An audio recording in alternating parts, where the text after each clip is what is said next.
नमस्कार, आदाब, सत श्री अकाल और खुशामदीद। Very very good evening to all of you people. This is Kumar Amit और आप लोग देख रहे हैं आपका अपना चैनल बी कॉम कॉर्नर। आज का वीडियो बहुत ज्यादा स्पेशल और इम्पोर्टेंट होने वाला है तमाम सेमेस्टर 2 के स्टूडेंट्स के लिए। उम्मीद करता हूं आप सभी इस वीडियो लेक्चर के दरमियान मेरे साथ आखिरी तक बने रहेंगे। और हाँ, अगर आपको ये वीडियो हेल्पफुल लगता है, कंटेंट यूजफुल लगता है, तो इस वीडियो को लाइक करके अपने तमाम दोस्तों के साथ शेयर जरूर करेंगे। तो विदाउट वेस्टिंग द टाइम चलिए शुरू करते हैं। माय डियर फ्रेंड, जैसा कि आप सभी टाइटल और थंबनेल देख के अंदाजा लगा चुके हैं, आज की वीडियो के अंदर हम आपके सेमेस्टर 2 के one of the most important subject corporate accounting को स्टार्ट करने वाले हैं। ये एक ऐसा सब्जेक्ट है जो दिल्ली यूनिवर्सिटी के अंदर आपको सेमेस्टर 2 के अंदर ऑफर किया जाता है, इररिस्पेक्टिव कि आप लोग बीकॉम प्रोग्राम के स्टूडेंट है या ऑनर्स के स्टूडेंट है। चाहे आपका परस्यूइंग मोड रेगुलर हो, आप एसवाइएल के स्टूडेंट हो या एनसी वेब के स्टूडेंट हो, तमाम तरीके के स्टूडेंट्स के लिए आज का वीडियो बहुत ज्यादा यूजफुल रहने वाला है। क्योंकि आज की वीडियो के अंदर कॉर्पोरेट अकाउंटिंग की पहली यूनिट के पहले चैप्टर इंट्रोडक्शन को हम लोग वन शॉट के अंदर कंप्लीट करने वाले हैं। तो ज्यादा बातें ना करते हुए चलिए बढ़ते हैं अपने सेशन की तरफ। देखिए, अगर आप लोग ध्यान से देखेंगे तो इस सब्जेक्ट का टाइटल ही है कॉर्पोरेट अकाउंटिंग। तो हम चैप्टर को शुरू करें ना, उससे पहले कुछ बुनियादी बातों को समझने की कोशिश करेंगे। जैसे सबसे पहले मैं आपको समझाना चाहता हूं, यहाँ पे दो इंपॉर्टेंट टर्मिनोलॉजी है। एक है आपका कॉर्पोरेट और दूसरा शब्द है अकाउंटिंग। इससे पहले क्लास 11th के अंदर ही आप सभी ने अकाउंटिंग शब्द का मीनिंग समझा था। अगर आपको याद हो तो हम लोगों ने अकाउंटिंग के बारे में क्या समझा था? हमने समझा था अकाउंटिंग अपने आप में 7 स्टेप प्रोसेस होता है, जिसको आप लोग आर्ट भी बोलते हो, साइंस भी बोलते हो। यानी कि अगर आप लोग ध्यान से देखेंगे, केवल अगर आप लोग अकाउंटिंग के प्रोस्पेक्टिव से बात करते हैं, एक बार कॉर्पोरेट शब्द को हम भूल जाते हैं, केवल अकाउंटिंग की बात करते हैं। अकाउंटिंग के अंदर हम लोग टोटल 7 स्टेप का एक प्रोसेस फॉलो करते हैं, जहां पर हम लोग सबसे पहले आइडेंटिफाई करते हैं, फिर मेजर करते हैं, फिर रिकॉर्ड करते हैं, फिर क्लासिफाई करते हैं, फिर समराइज करते हैं, फिर एनालाइज करके इंटरप्रेट करते हैं, और लास्ट में जाके माय डियर फ्रेंड्स हम लोग कम्युनिकेट करते हैं। अगर आप लोग देखेंगे तो टोटल हमारे पास कितनी स्टेप बन गई है? ये 7 स्टेप बन गई है। अगर आप लोग कैलकुलेट करेंगे 3 3 6 और 1 7 स्टेप का प्रोसेस होता है, जिसको आप लोग क्या कहते हो? आप लोग इसको अकाउंटिंग कहते हैं। अब अकाउंटिंग की सिस्टमैटिक स्टडी अकाउंटेंसी कहलाती है, ये डेफिनेशन भी हम लोगों ने पढ़ा है। अब सबसे पहला स्टेप क्या आता है? आइडेंटिफाई करना कि आपका पर्टिकुलर ट्रांजैक्शन है या इवेंट है, जो भी आपके बिजनेस के अंदर हो रहा है वो आपका बेसिकली इवेंट कैटेगरी में जाएगा कि ट्रांजैक्शन कैटेगरी में जाएगा। अब एक बार आपने आइडेंटिफाई कर लिया, उसके बाद हम लोग मेजर करते हैं, फिर उसके बाद हम उसकी रिकॉर्डिंग करते हैं, फिर उसको क्लासिफाई करते हैं, समराइज करके, एनालाइज करके, इंटरप्रेट करके हम लोग उसको लास्ट में यूजर्स के साथ कम्युनिकेट कर देते हैं। दो तरीके के यूजर्स आप सभी ने पढ़े थे, एक यूजर आपका इंटरनल होता है, एक यूजर आपका एक्सटर्नल होता है। तो यहां पर अकाउंटिंग का मायना, मीनिंग और अर्थ नहीं बदला है, अकाउंटिंग का मीनिंग तो सेम ही रहेगा। यहां पे एक नया शब्द आपको देखने को मिल रहा है, दैट इज द कॉर्पोरेट। अब कॉर्पोरेट का मतलब क्या है? जैसे एक और सब्जेक्ट है आपके सिलेबस के अंदर, कंपनी लॉ। कंपनी लॉ का मतलब, जिसका दूसरा टाइटल क्या है? कॉर्पोरेट लॉ भी है। इसका मतलब क्या है? इस कॉर्पोरेट शब्द का अपने आप में देसी मीनिंग क्या रहने वाला है? आपका कंपनी रहने वाला है। यानी कि कंपनीज जिस सिस्टम का इस्तेमाल करके किसी भी ट्रांजैक्शन को आइडेंटिफाई करते हैं, मेजर करते हैं, रिकॉर्ड करते हैं, क्लासिफाई करते हैं, समराइज करते हैं, एनालाइज करते हैं और इंटरप्रेट करते हैं, उसको क्या बोलते हो? कॉर्पोरेट अकाउंटिंग बोलते हो। यानी कि कोई भी कंपनी जिस अकाउंटिंग सिस्टम का इस्तेमाल करती है ना, वो क्या कहलाता है? कॉर्पोरेट अकाउंटिंग कहलाता है। तो बहुत बेसिक बातें हैं यहां पर। आप लोग काफी हद तक अकाउंटिंग जो आप लोगों ने क्लास 11th और 12th के अंदर पढ़ा है, उससे सिमिलर टॉपिक भी आपको देखने को मिलेंगे, लेकिन थोड़ा एडवांस लेवल रहेगा। उसके अलावा काफी चीजें हम लोग डिफरेंट भी पढ़ने वाले हैं। पहला चैप्टर क्योंकि इंट्रोडक्शन है, तो काफी हद तक चीजों को आप लोग पढ़ के आ चुके हो, और पहले चैप्टर का वेटेज आपके फाइनल एग्जामिनेशन के लिहाज से इतना ज्यादा नहीं रहने वाला है। तो हम उतना ही पढ़ेंगे जितना आपकी यूनिवर्सिटी एग्जाम ओरिएंटेड जो सिलेबस है, जो प्रिस्क्राइब किया गया है, उसके अंदर उतना ही हम लोग पढ़ने वाले हैं। बहुत ज्यादा गहराई में जाकर के, डिटेल में जाकर के हम लोग स्टडी नहीं करेंगे। उम्मीद करता हूं कॉर्पोरेट अकाउंटिंग और कंपनी अकाउंटिंग जो भी आप लोग इसको बोलते हो इसका मीनिंग आपको क्लियर रहा होगा। क्लियर है? अब एक बार फटाफट से इसकी डेफिनेशन को देखते हैं। देखिए क्या लिखा हुआ है, corporate accounting is the accounting system. अभी अभी मैंने आपको क्लियर किया था, अपने आप में एक ऐसा अकाउंटिंग सिस्टम होता है जो यूज किया जाता है। कौन यूज करता है? कोई भी, जितनी भी कंपनीज है वो यूज करती है। क्या करने के लिए? रिकॉर्ड करने के लिए, समराइज करने के लिए एंड रिपोर्ट करने के लिए देयर फाइनेंशियल ट्रांजैक्शन को in according to the legal requirements. Clear है? यानी कि क्या करना है, उनको ट्रांजैक्शन को किसके अकॉर्डिंग एक तरीके से रिकॉर्ड करना है, लीगल रिक्वायरमेंट के हिसाब से रिकॉर्ड करना है। ये बहुत बुनियादी बातें हैं। शॉर्ट डेफिनेशन आपको समझ में आई होगी। ये सातों स्टेप आपको याद होनी चाहिए और ये सातों स्टेप का जो इंप्लीमेंटेशन है, जब कोई भी कंपनी करता है, जब कोई भी कॉर्पोरेट करता है ना, तो उसको क्या बोल देते हो आप लोग? कॉर्पोरेट अकाउंटिंग बोल देते हो। कुछ मोटा मोटा बेनिफिट आप लोग यहाँ पे लेके चल सकते हैं। जैसे सबसे पहले आपको क्या करना है, किसी भी कंपनी के अंदर इनकम कितना हुआ है और फिनांस कितना, सॉरी आपका एक्सपेंस कितना हुआ है, खर्चा कितना हुआ है, ये सारी चीजें फाइनेंशियल इंफॉर्मेशन से ही निकल के आएंगी, फाइनेंशियल रिपोर्ट, फाइनेंशियल स्टेटमेंट से ही निकल के आएंगी। तो कहीं ना कहीं कॉर्पोरेट अकाउंटिंग हमें उस चीज में हेल्प करता है। इसका मतलब हम लोग क्या कह सकते हैं, कॉर्पोरेट अकाउंटिंग हेल्प करता है ट्रैक करने के लिए। किसको ट्रैक करने के लिए? आपकी कंपनी के अंदर कितना इनकम हुआ है और एग्जैक्टली कितने एक्सपेंसेस हुए हैं, माने इनकम कितना है, एक्सपेंस कितना है, इसको ट्रैक करने के लिए हम लोग कॉर्पोरेट अकाउंटिंग का इस्तेमाल करते हैं। इसके अलावा काफी इंपॉर्टेंट बात है, अगर आपको फाइनेंशियल स्टेटमेंट को रेडी करना है, फाइनेंशियल स्टेटमेंट तैयार करना है, फाइनेंशियल स्टेटमेंट को तैयार करने के लिए हमें किसकी जरूरत पड़ती है? कॉर्पोरेट अकाउंटिंग या कंपनी अकाउंटिंग की जरूरत पड़ती है। देसी तरीके से आप लोग इसको ऐसे समझ सकते हैं। इसके अलावा तीन इंपॉर्टेंट टर्मिनोलॉजी रहेगी। कंपनी के अंदर प्रॉफिट कितना हुआ है, उस प्रॉफिट के अंदर शेयर्स कितने इशू हुए हैं और उनको डिविडेंड कितना पे करना है। ये सारी चीजें कहां से, किसके बिहा पे कैलकुलेट होती है? कॉर्पोरेट अकाउंटिंग के बिहा पे कैलकुलेट होती है। इन्हीं के बिहा पे इसको मैनेज किया जाता है। और जितने भी कंपनी के लॉज हैं और रेगुलेशन हैं, उनको मैनेज करने में, उनके फ्लो को मेंटेन करने में हमारी कौन हेल्प करता है? कॉर्पोरेट अकाउंटिंग हमारी हेल्प करता है। तो बुनियादी तौर पे इतनी बातें काफी है आपको एक अंडरस्टैंडिंग लेने के लिए, ये समझने के लिए कि कॉर्पोरेट अकाउंटिंग का अपना मीनिंग क्या होता है। क्लियर? तो कॉर्पोरेट अकाउंटिंग की अगर आप लोग एक बार बेसिक अंडरस्टैंडिंग ले लेते हैं ना, तो सबसे पहले यहाँ पे एक नया शब्द आया है। अकाउंटिंग हम लोग पढ़ चुके हैं, हमें अपने सिलेबस के अंदर क्या पढ़ना है? कंपनी को पढ़ना है। कंपनी क्या होता है, कितने तरीके की कंपनीज। अगर आप लोग मोटा मोटा देखेंगे ना, तो इस पर्टिकुलर चैप्टर के अंदर अगर मैं आपको डिकोड करके बता दूं, तो यहाँ पे कॉर्पोरेट अकाउंटिंग के बाद हमारे पास एक नया शब्द आ गया है, कंपनी। तो यहाँ पे डिटेल में हम लोग कंपनी को पढ़ेंगे। कंपनी क्या होता है, कितने तरीके की कंपनी होती है, उनकी अपनी अपनी कैरेक्टरिस्टिक है, ये आपको जान लेना है। कंपनी के बाद एक शब्द आएगा, दैट इज द शेयर। हमने यहाँ पे डिस्कस किया था ना कि शेयर क्या होता है, शेयर का मीनिंग क्या होता है, शेयर्स के टाइप क्या है, उनकी अपनी जो इंपॉर्टेंस क्या है, एडवांटेजेस क्या है, डिसएडवांटेजेस क्या है। और एक बार जब आप लोग शेयर को अंडरस्टैंड कर लेंगे ना, उसके बाद हम एक इंपॉर्टेंट टर्म को पढ़ेंगे, that is the share capital. और शेयर कैपिटल से जुड़े हुए इंपॉर्टेंट टाइप्स हम लोग पढ़ने वाले हैं। इन शॉर्ट में मोटा मोटा तौर पे आप लोग ये कह सकते हैं, इस चैप्टर के अंदर आपको केवल तीन ही मुद्दों को कंक्लूड करके चलना है। एक ओवरव्यू हम लोग लेके चलेंगे, एक बेसिक आप लोग अंडरस्टैंडिंग कह सकते हो, उसको डेवलप करने की कोशिश करेंगे। कॉर्पोरेट अकाउंटिंग हमने समझ लिया, बेसिक है। उसके बाद हम कंपनी, शेयर्स और शेयर कैपिटल की बात करने वाले हैं।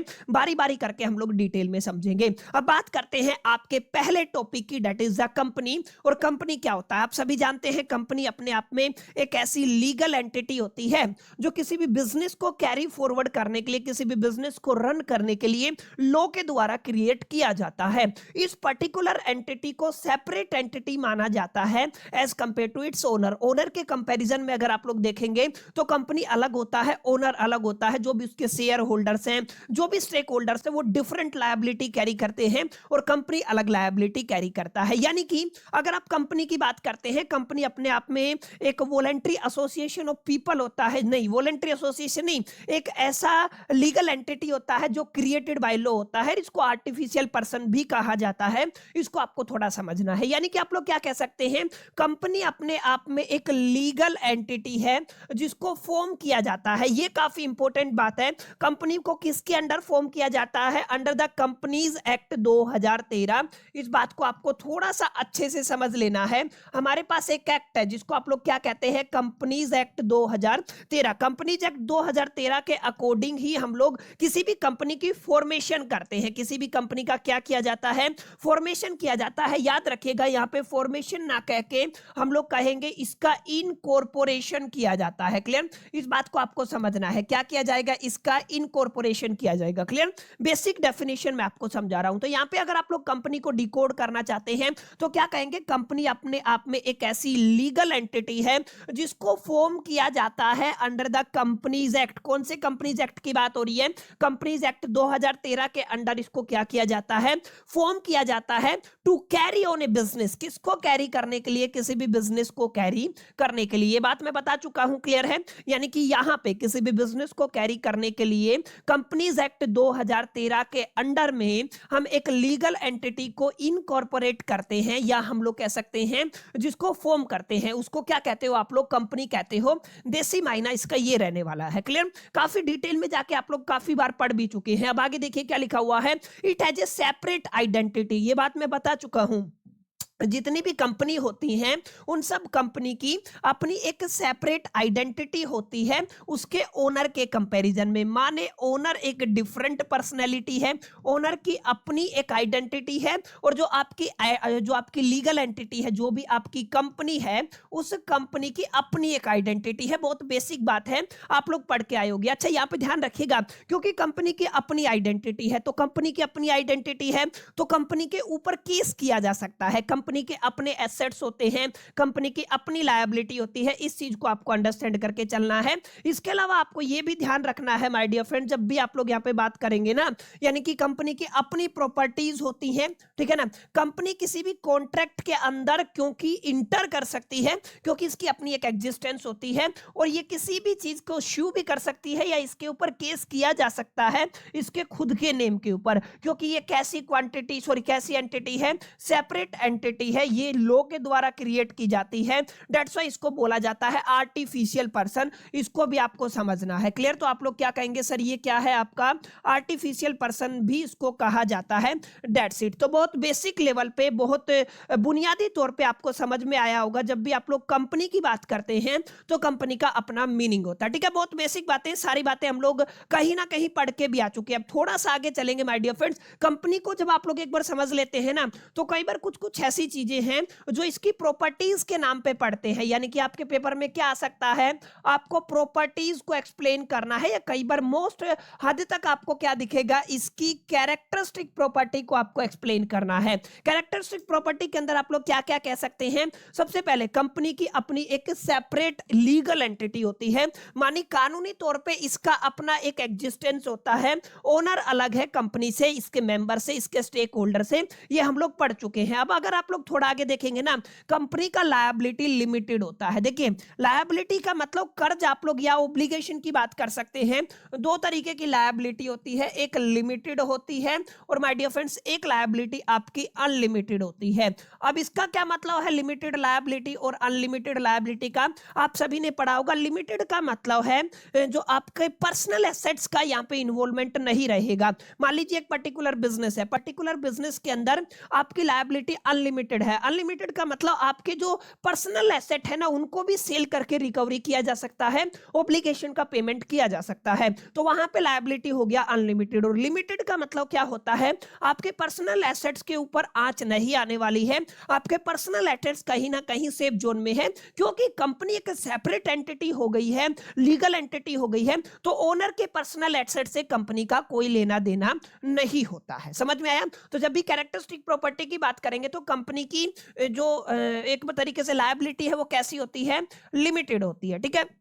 आगे देखिए, हम बात कर रहे हैं प्रेप्टुअल सक्सेशन की। प्रेप्टुअल सक्सेशन का मतलब कंपनी हमेशा एग्जिस्ट करती रहेगी। इस कॉन्सेप्ट को हम लोग क्या कहते हैं, प्रेप्टुअल सक्सेशन कहते हैं। मान लीजिए आपके कंपनी का ओनर का किसी एक XYZ रीजन की वजह से डेथ हो गया, तो यहां पे हम क्या कहेंगे, कंपनी बंद हो जाएगी? नहीं, हम ये मान के चलेंगे कंपनी चलती रहेगी। मान लीजिए आपका जो ओनर है, या स्टेक होल्डर है, या शेयर होल्डर है, वो रिटायर हो गए हैं, तो क्या कहेंगे, कंपनी बंद हो गई? नहीं, उनकी जगह पे कोई नया बंदा आएगा, कोई नए लोग आएंगे, लेकिन कंपनी चलती रहेगी, यानी कि कंपनी की एग्जिस्टेंस रहेगी, हम ये मान के चलते हैं। इस कॉन्सेप्ट को क्या कहते हो माय डियर फ्रेंड्स?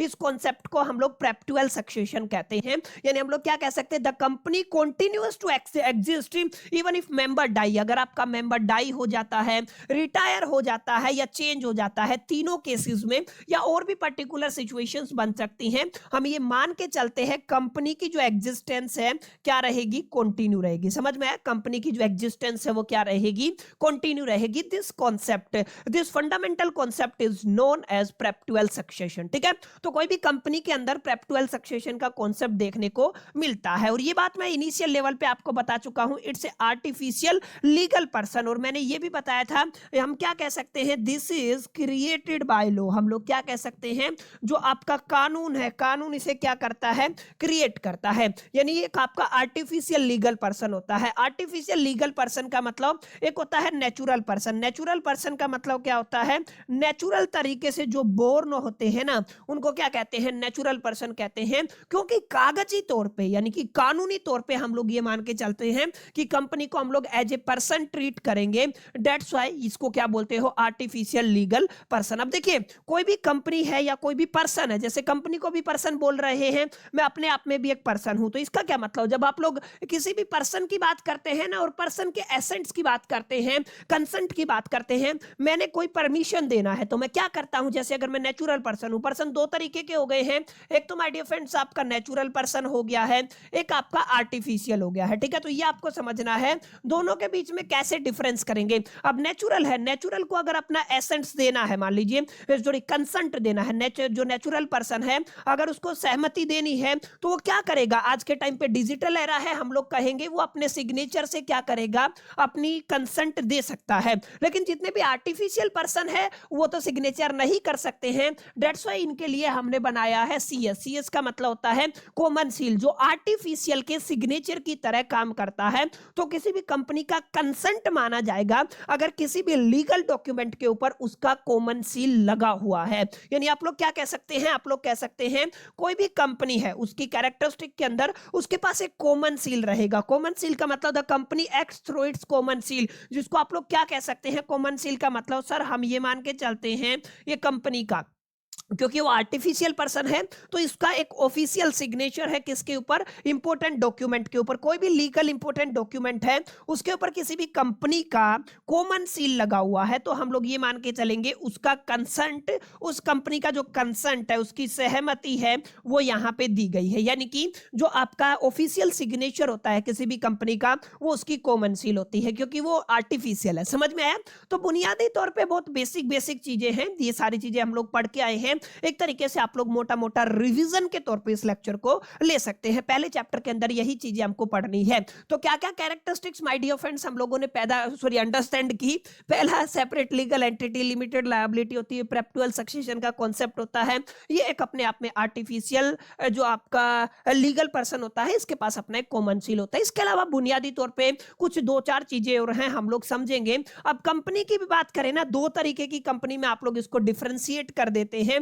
पहली तरीके की कंपनी होती है जिसको आप लोग पब्लिक कंपनी कहते हैं। ठीक है, एक कंपनी कौन सी पढ़ के आए हो आप लोग, प्राइवेट कंपनी पढ़ के आए हो, तो यहां पे हम लोग कंपनी का मतलब क्या समझ के चल रहे हैं, पब्लिक कंपनी समझ के चल रहे हैं। तो यहां पे देखिएगा, यहां पे क्या होता है, ट्रांसफरेबिलिटी ऑफ द शेयर, माने कोई भी कंपनी अपने शेयर्स को ट्रांसफर कर सकती है। किस केस में कर सकती है, अगर आपकी कंपनी का कॉन्सेप्ट कौन सा है, आपकी कंपनी कैसी है, अगर आपकी कंपनी पब्लिक है तो उस केस में शेयर ट्रांसफर हो पाना पॉसिबल है। अगर आपकी कंपनी प्राइवेट रहेगी तो उस केस में माय डियर फ्रेंड्स आप लोग शेयर्स को ट्रांसफर नहीं कर सकते हैं, इस बात का आपको ख्याल रखना है। इसके बाद ये भी हम लोग बात कर चुके हैं, सेपरेट प्रॉपर्टी होती है, क्योंकि कंपनी अपने आप में एक लीगल पर्सन हो गया है, आर्टिफिशियल लीगल पर्सन, तो उसके नाम पे अलग अलग जो प्रॉपर्टीज है वो ली जाती हैं। इसके बाद ये भी बात हम लोग कर चुके हैं, capacity issue and the be issued, माने हम ये कह सकते हैं कंपनी अपने खुद के बिहा पे, खुद के नाम पे इतनी पावर रखता है कि वो किसी भी पर्टिकुलर पर्सन के ऊपर, एंटिटी के ऊपर केस कर सके, या उसके ऊपर भी केस किया जा सकता है लीगली, ठीक है ना। आप लोग क्या कह सकते हैं, company can file A case on and can also be should in its own name. समझ में आया? उसके ऊपर भी केस किया जा सकता है, कंपनी किसी के ऊपर केस कर सकती है, यानी कि वो क्या कर सकती है, केस फाइल कर सकती है। इसको क्या कहते हो, capacity to sue and to be sued. ये बहुत बेसिक बात है, ठीक है। थोड़ा आगे चलते हैं। कंपनी को मैनेज करने के लिए कौन जिम्मेदार होता है, डायरेक्टर्स जिम्मेदार होते हैं। The company is manage by the boards of director, ठीक है। इनके लिए कौन जिम्मेदार होता है, बोर्ड्स ऑफ डायरेक्टर होता है। और बोर्ड्स ऑफ डायरेक्टर को इलेक्ट कौन करता है, शेयर होल्डर्स करते हैं, आप सभी जानते हैं, क्लियर है। और जो बोर्ड्स ऑफ डायरेक्टर है वो मैनेजमेंट का अलॉटमेंट करता है, ये आपको थोड़ा ध्यान में रखना है। ये अपने आप में वॉलंटरी एसोसिएशन है। Member join the company voluntary for the business purpose, माने मेंबर अपनी इच्छा से, वॉलंटियरी एक्शन होता है, किसी भी बिजनेस पर्पस के लिए किसी भी कंपनी को माय डियर फ्रेंड्स ज्वाइन कर सकते हैं। समझ में आया? तो बहुत बेसिक लेवल पे, बुनियादी लेवल पे मैंने बेसिक चीजें आपको समझाने की कोशिश की।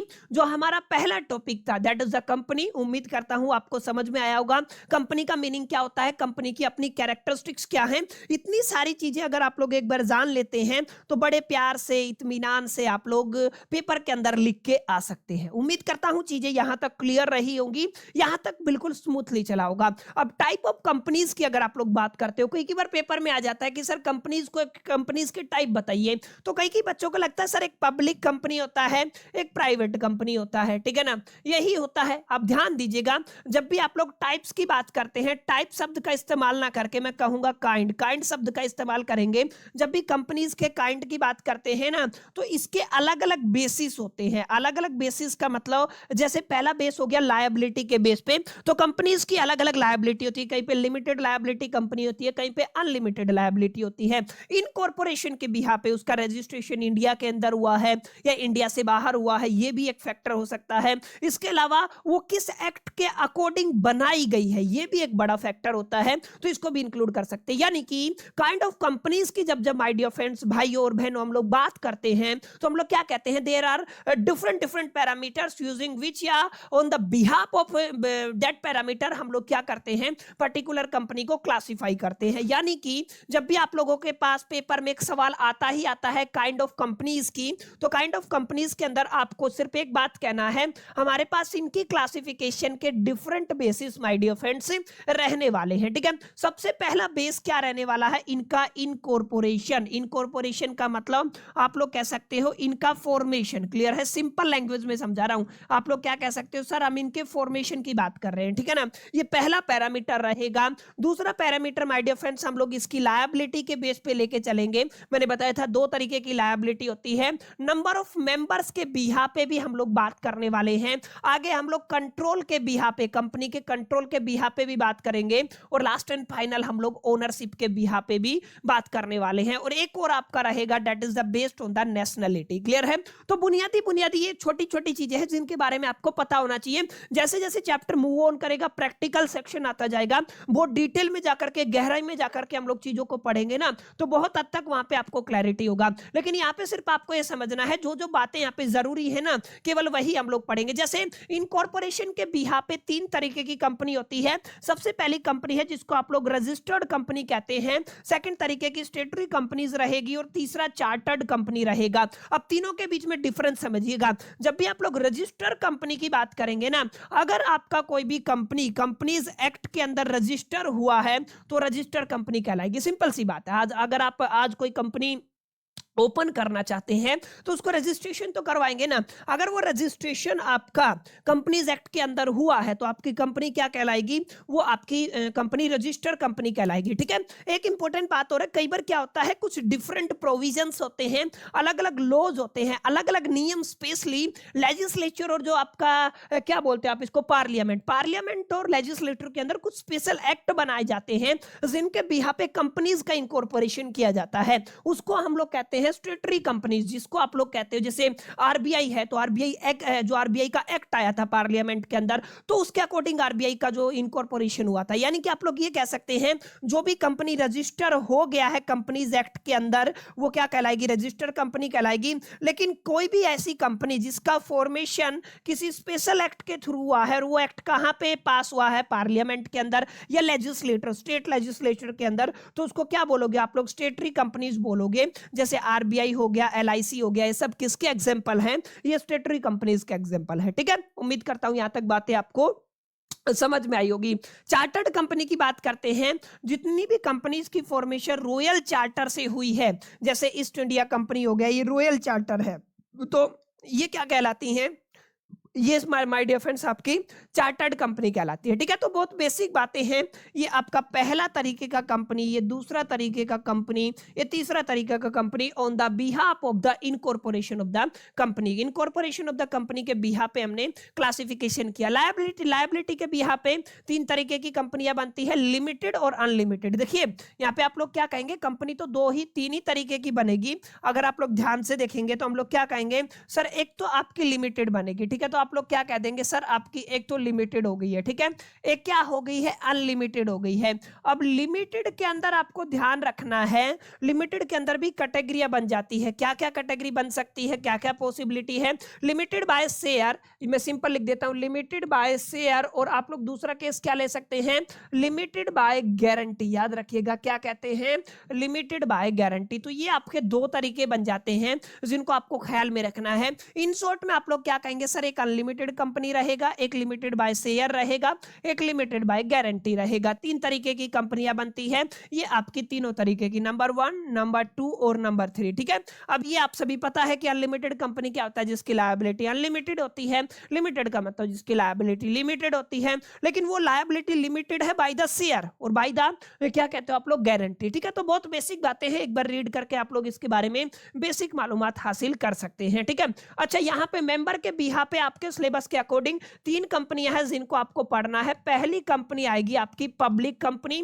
दूसरी कंपनी आएगी आपकी प्राइवेट कंपनी, और तीसरी कंपनी आएगी ओपीसी, जिसको आप लोग क्या कहते हो, 1 person company. Number of members के बिहाफ पे हम लोग बात करने वाले हैं। ठीक है, बेसिक बात क्या है, जब भी आप लोग पब्लिक कंपनी की बात करते हैं, पब्लिक कंपनी को बनाने के लिए कम से कम हमारे पास 2 मेंबर होने चाहिए और मैक्सिमम लिमिट 200 की रखी गई है। ठीक है, आप लोग क्या कहेंगे, पब्लिक कंपनी के अंदर मेंबर मिनिमम कितने होंगे, 2, और मैक्सिमम की लिमिट कितनी रखी गई है, 200 रखी गई है।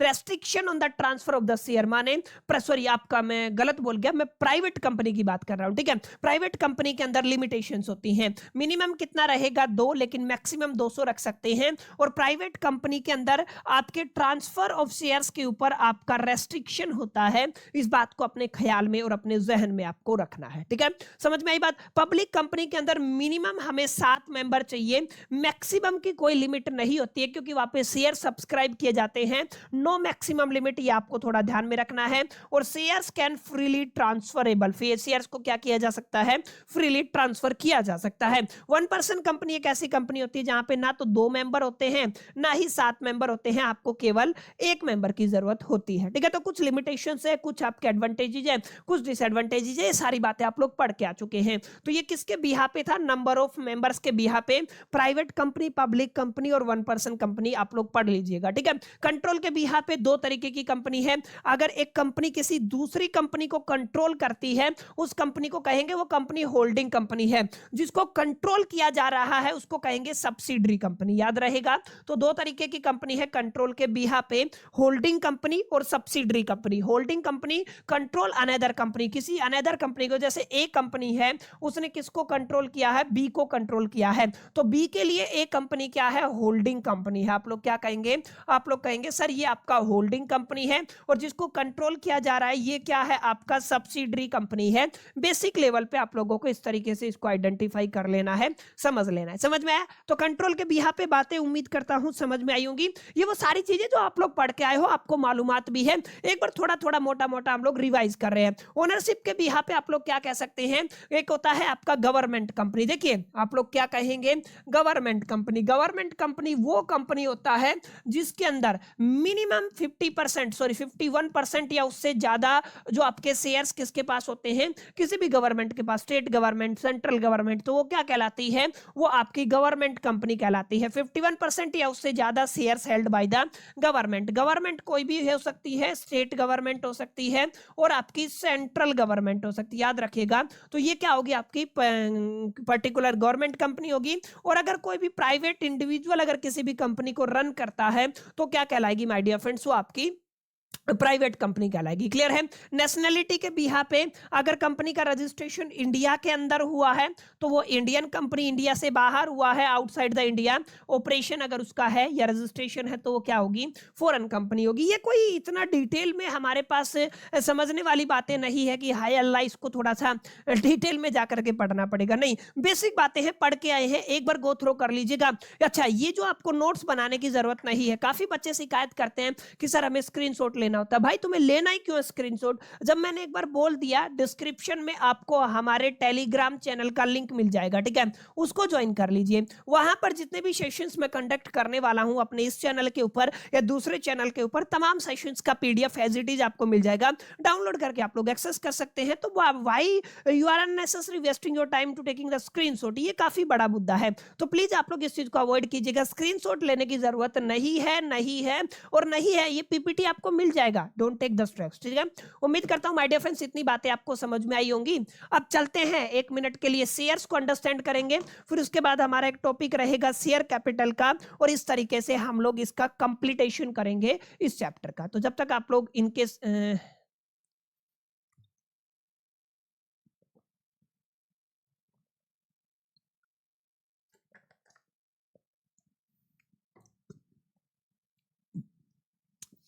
तब तक कुछ नहीं करना, आगे बढ़ते हैं, ठीक है। चलिए आगे चलते हैं। कंपनी समझ में आ गया, बेसिक बातें हैं। नेशनलिटी के बिहा पे, ओनरशिप के बिहा पे, कंट्रोल के बिहा पे, नंबर ऑफ मेंबर्स के बिहा पे, लायबिलिटी के बिहा पे और इनकॉर्पोरेशन के बिहा पे अलग अलग क्लासिफिकेशन है। इसके अलावा भी क्लासिफिकेशंस होती हैं, वो सारी चीजें हम लोग आने वाले चैप्टर्स के दरमियान पढ़ते चलेंगे। अब बात करते हैं सबसे इंपॉर्टेंट बात शेयर की, ठीक है ना। शेयर का मतलब क्या होता है, चलिए फटाफट से कमेंट में बताओ पहले तो आप लोग कि शेयर का मतलब आप लोग क्या समझते हैं। शेयर का मतलब बिल्कुल सिंपल है, किसी भी कंपनी का जो वैल्यूएशन होता है, कंपनी का जो वैल्यू होता है, कंपनी का जो कैपिटल होता है ना, उसको स्मॉल स्मॉल यूनिट्स के अंदर हम लोग ब्रेक डाउन कर देते हैं। जैसे लेट अस से कि मैंने कंपनी के अंदर टोटल 20 लाख रुपए का इन्वेस्टमेंट किया है, ठीक है, या 20,000 का किया है। बेसिक एग्जांपल से शुरू करते हैं, और मैं क्या चाहता हूं, मैं इन 20,000 को स्मॉल यूनिट्स के अंदर ब्रेक करना चाहता हूं, ठीक है। मैं क्या कहना चाहता हूं, मैं इनको स्मॉल यूनिट्स के अंदर ब्रेक करना चाहता हूं। तो मैंने क्या किया, मैंने इनके लिए टोटल 1000 यूनिट्स बना दी हैं, ठीक है। कितने यूनिट्स में ब्रेक कर दिया है, 1000 यूनिट्स में ब्रेक कर दिया है। इसका मतलब एक जो यूनिट है उसका प्राइस कितना रहेगा माय डियर फ्रेंड्स, 20 रुपीज रहेगा, ठीक है। ये क्या हो गया है, ये आपका प्राइस हो गया है, ये आपकी यूनिट्स हो गई है, ठीक है। ये क्या होगी, आपकी यूनिट्स हो गई है।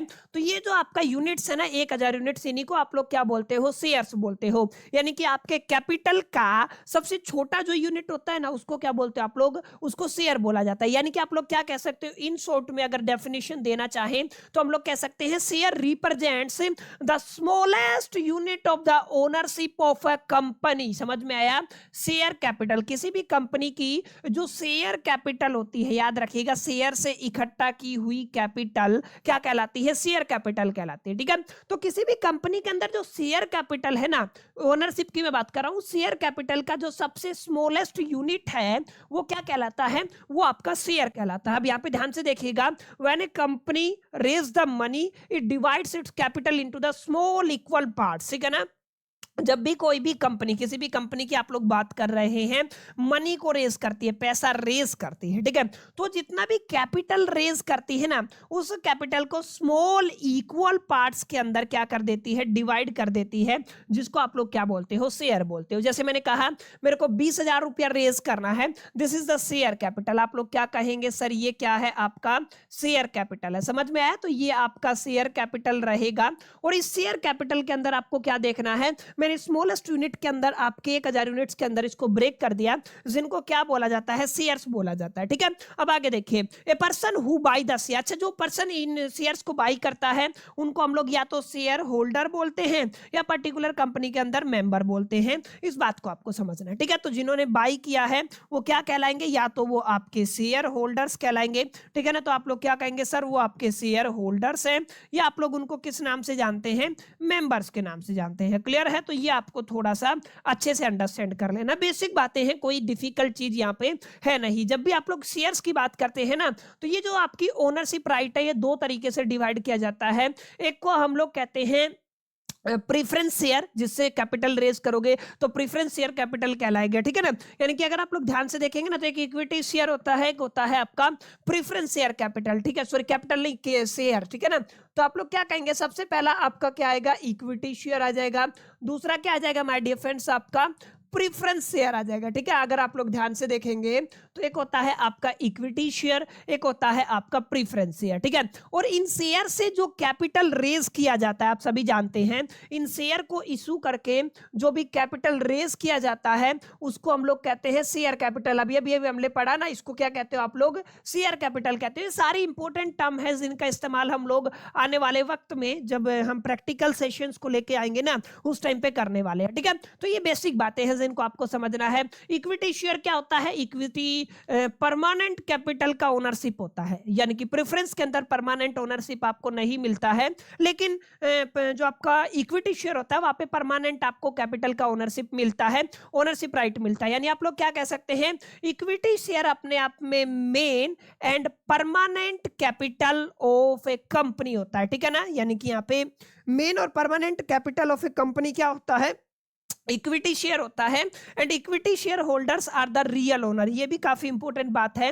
जो भी इक्विटी शेयर होल्डर है ना, वो सारे क्या होते हैं, रियल ओनर होते हैं। प्रीफरेंस शेयर कैपिटल के अंदर रियल ओनरशिप नहीं होती है, लेकिन जो प्रॉफिट कोई भी कंपनी अर्न करती है वो पहली प्रीफरेंस पे किसको दिया जाता है, वो प्रीफरेंस शेयर होल्डर्स को दिया जाता है। बाद में जो प्रॉफिट बचता है एंड मोमेंट पर, वो किसके पास जाता है, इक्विटी शेयर होल्डर्स के पास जाता है। ठीक है, तो यानी कि प्रीफरेंस शेयर जो होल्डर है और इक्विटी शेयर होल्डर है, उनके बीच में बुनियादी यही फर्क होता है। प्रीफरेंस उनकी होती है, यानी कि उनको पहले डिविडेंड पे किया जाएगा। ठीक है, इनको लास्ट में पे किया जाता है, लेकिन असल ओनरशिप कौन सी होती है, इक्विटी शेयर की होती है। ठीक है, कुछ फीचर्स हैं, इसको भी आप लोगों को ख्याल में रखना है।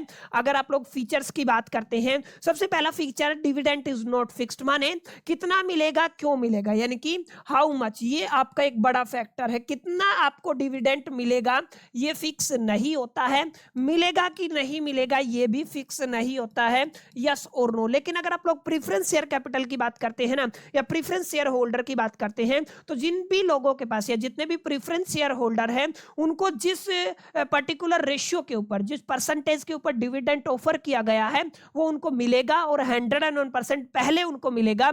इनको मिले ना मिले, उनको जरूर मिलेगा। ठीक है, ये आपको थोड़ा ध्यान में रखना है। डिविडेंड इज नॉट फिक्स, ये बात आपको समझ में आ गई है। अच्छा, प्रीफरेंस शेयर के अंदर वोटिंग राइट्स का लफड़ा रहता है, लेकिन इक्विटी शेयर के पास यस, इनके पास क्या होते हैं my dear friends, voting right होते हैं। माने जब भी कंपनी की कोई भी मीटिंग्स होंगी, आगे जाके हम लोग इसके ऊपर भी डिटेल में चर्चा करने वाले हैं, उन मीटिंग्स के अंदर जितने भी इक्विटी शेयर होल्डर्स हैं उनके पास वोटिंग राइट्स होता है। क्लियर, आप लोग क्या कहेंगे, आपके पास क्या होता है, सॉरी आपका जो इक्विटी शेयर होल्डर्स है, मैं किसकी बात कर रहा हूं, इक्विटी शेयर होल्डर्स की बात कर रहा हूं, उनके पास क्या होता है, वोटिंग राइट्स होते हैं। लेकिन जितने भी प्रेफरेंस शेयर होल्डर्स होते हैं उनके पास कहीं ना कहीं वोटिंग राइट्स का लफड़ा रहता है। समझ में आया? अच्छा, यहाँ पे ये थोड़ा सा एक इंपॉर्टेंट पॉइंट है।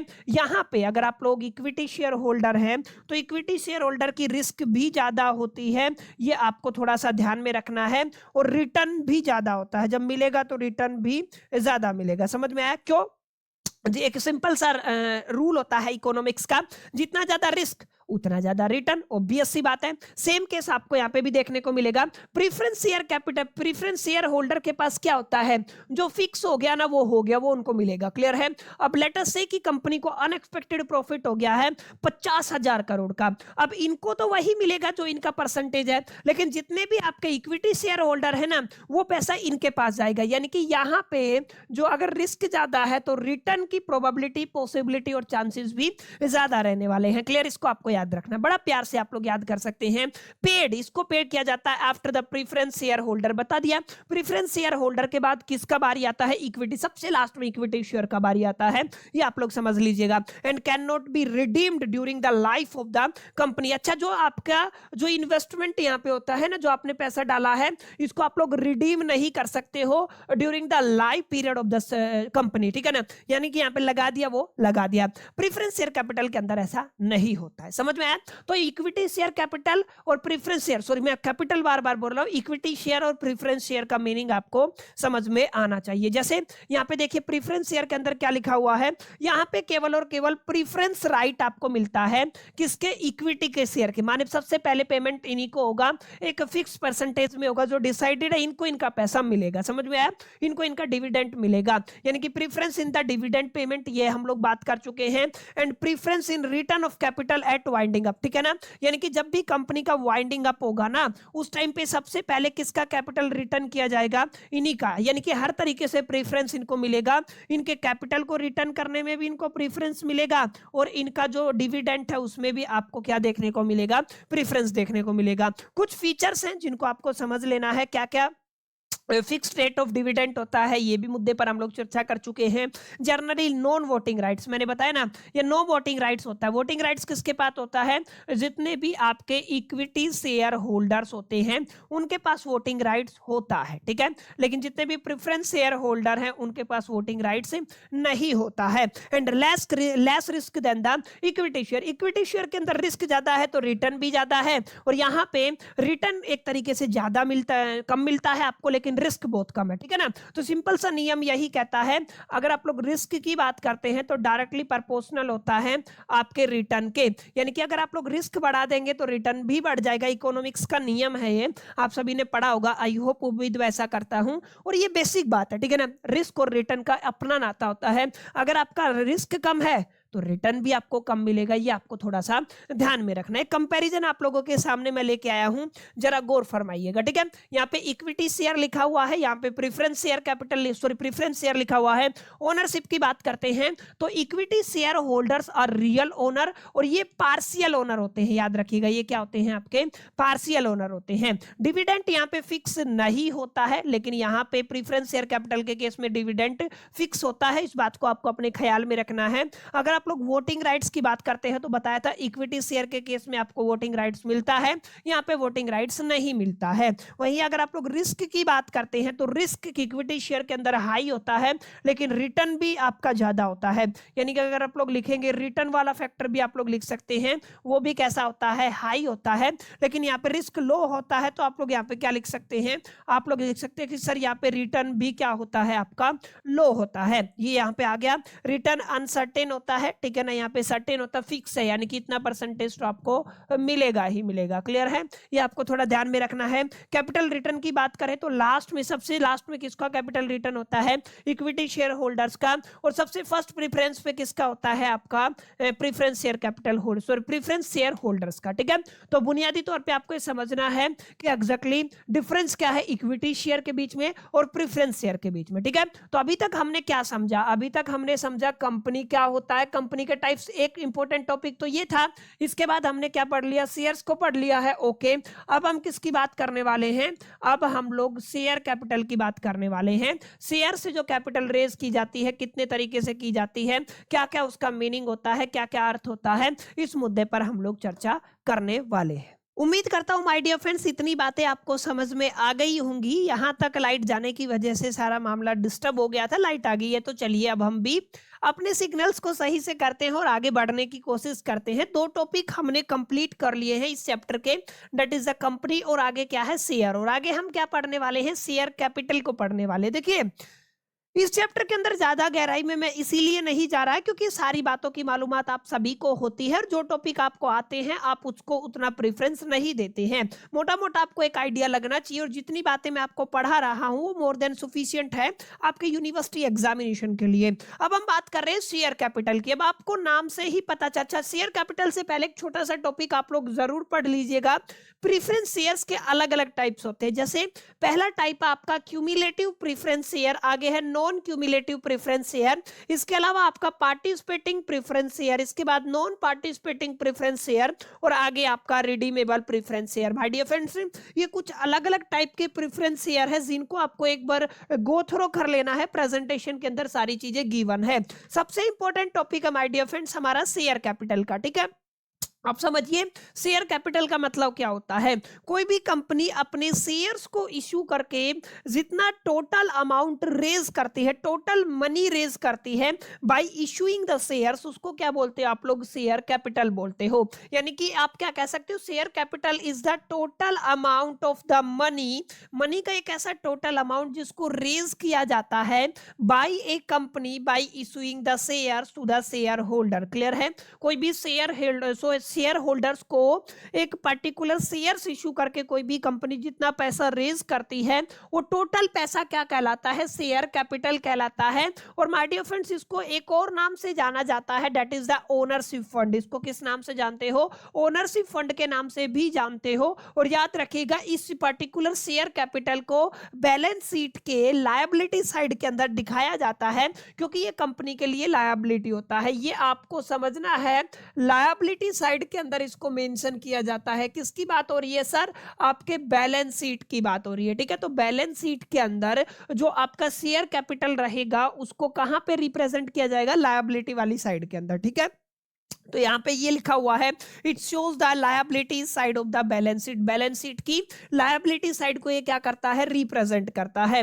अच्छा, सबसे इंपॉर्टेंट बात क्या है, सबसे इंपॉर्टेंट बात है इसके टाइप्स आपको पढ़ने हैं। शेयर कैपिटल के अंदर अलग अलग टाइप्स हम लोग पढ़ने वाले हैं। सबसे पहले बात क्या होती है, अथोराइज्ड शेयर कैपिटल। कोई भी कंपनी कितना मैक्सिमम अमाउंट शेयर्स इशू करके एक तरीके से कितना मैक्सिमम अमाउंट पर्टिकुलर शेयर को इशू करके रेज कर सकती है उसको बोलते हो अथोराइज शेयर कैपिटल। और इसका डिस्कशन एमओए के अंदर होता है, मेमोरेंडम ऑफ एसोसिएशन के अंदर। यानी कि एक कंपनी अपने लाइफ साइकिल के दरमियान मैक्सिमम कितने शेयर्स को इशू करके कितना मैक्सिमम अमाउंट रेज कर सकती है वो है उसके अथोराइज्ड लिमिट। अब अथोराइज्ड लिमिट के अंदर से इश्यूड शेयर कैपिटल आ जाएगा, सब्सक्राइब्ड शेयर कैपिटल आ जाएगा, कॉल्ड अप शेयर कैपिटल आ जाएगा, पेड अप शेयर कैपिटल आ जाएगा, अनकॉल्ड एंड आपका प्रिजर्व कैपिटल आ जाएगा। अब यहाँ पे देखिए सबका अपना क्या मीनिंग होता है। जैसे मैंने क्या बताया अभी आपको, एक होता है आपका अथोराइज्ड शेयर कैपिटल, यानी कि maximum capital company is allowed to issue, ठीक है ना।